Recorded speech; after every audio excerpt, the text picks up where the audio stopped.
Shall we proceed with partial fractions? In our last topic, we do by parts the integration of this.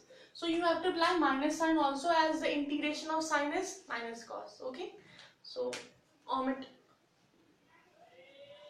added this minus into that. Now we will be proceeded with partial fractions. In partial fractions, we do the integration of that part which have rational functions, that is p by q form. Okay.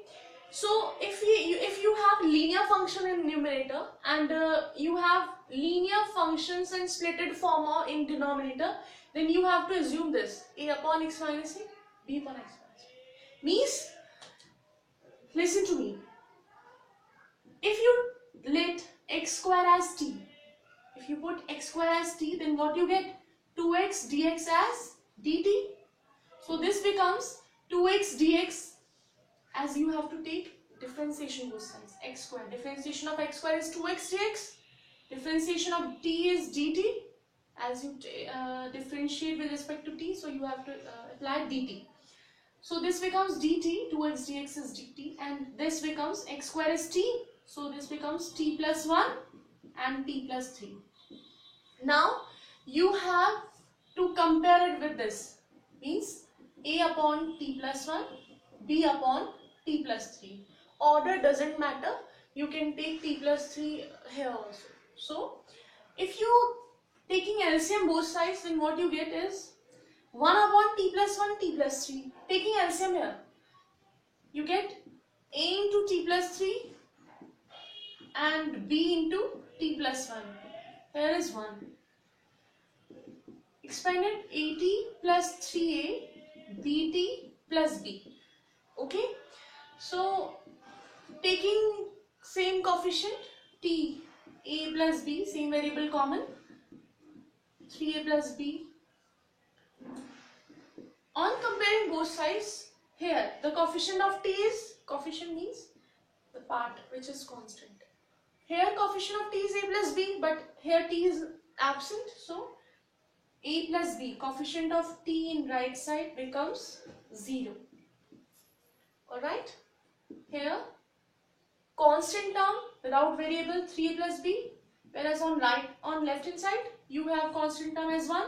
Now solve these two equations by elimination. Means I am taking this, on subtracting, what we get? B is cancelled with b, 3 minus a is 2, 1. So a becomes 1 by 2, and if you substitute a here, you get b as minus a, that is minus 1 by 2. Again substitute the values of a and b here. So what you get is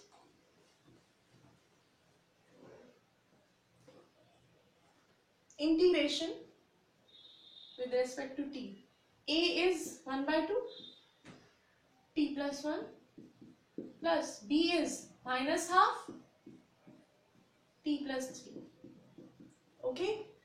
As you know, integration of 1 upon t is log t. 1 by 2 is here.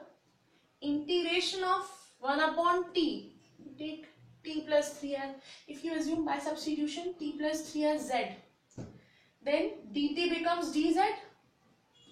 Whenever differentiation of one variable equals to differentiation of another, then you can assume directly, that is 1 upon t is log t, log of that part which you have in the denominator, there minus half log t plus 3 plus c, integration constant. That's all. You can more simplify it by taking half as common, log t plus 1 minus log t plus 3 plus c half. As you know, log in subtraction becomes in fraction. So this becomes half. Power in front of log comes into the power of function. And now substitute the value of t, which is x square. Log x square plus 1, x square plus 3, square root of that plus c. This is your answer. I hope you understand what are partial fractions. This is our integration. There are so many questions, new derivation which you can apply and solve the hardest problem with this. If you have any problem regarding the topics which I have discussed in my previous videos, or any question, you can subscribe my channel and ask me. Thank you. Keep learning.